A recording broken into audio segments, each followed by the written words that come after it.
श्री शिवाय नमस्तुभ्यम, हर हर महादेव। आप सब जानते ही हैं कि बैसाख का महीना चल रहा है और बैसाख का पहला सोमवार है।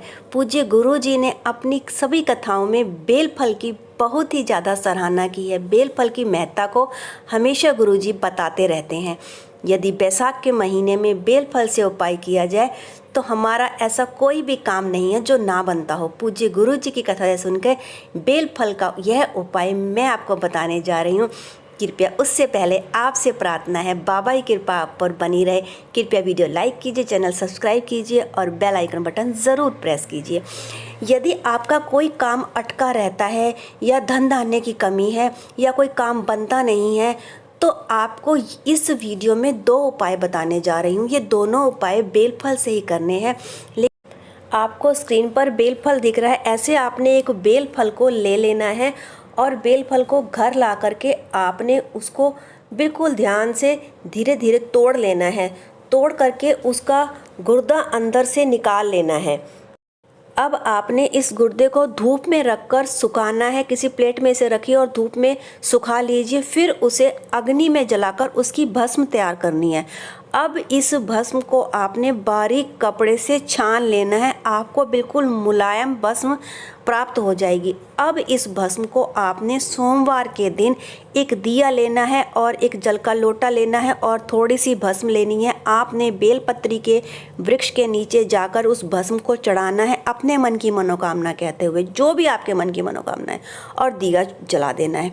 फिर वहीं से आपने थोड़ी सी भस्म उठा लेनी है।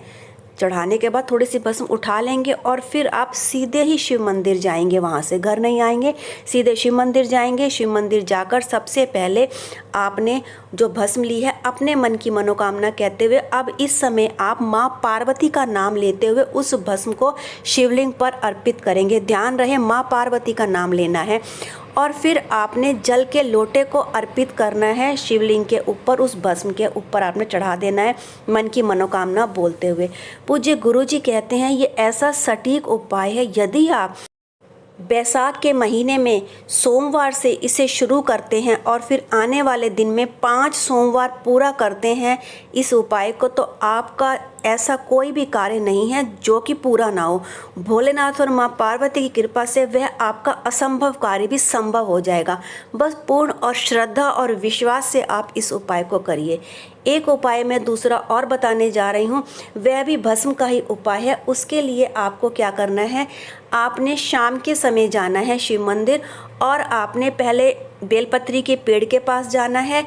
वैसे ही आपने भस्म को अर्पित करना है, दिया जलाना है। थोड़ी भस्म इस समय आपने ज़्यादा लेनी है और फिर भस्म को वहाँ से उठा करके आपने सीधे शिव मंदिर जाना है।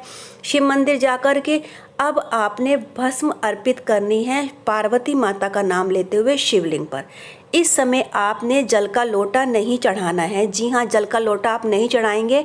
भस्म चढ़ाने के बाद आपने बाबा से यह भस्म मांग कर लेनी है कि बाबा यह भस्म हमें अपने कार्य में आ रही अड़चनों को दूर करने के लिए प्रदान कीजिए, हमारे ऊपर कृपा कीजिए। तो बाबा से मांग कर ये भस्म आप घर ले आएंगे। घर लाकर आपने इस भस्म में किसी डिब्बी में रखना है। उसमें थोड़ा सा देसी घी मिला करके एक काजल की तरह इसको तैयार करके एक डिब्बी में रख लेंगे।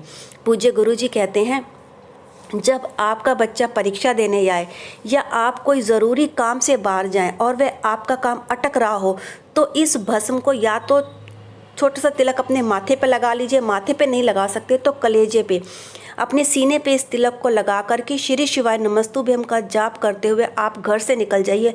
आपका कोई भी बड़े से बड़ा काम होगा वह हर हाल में होके ही रहेगा।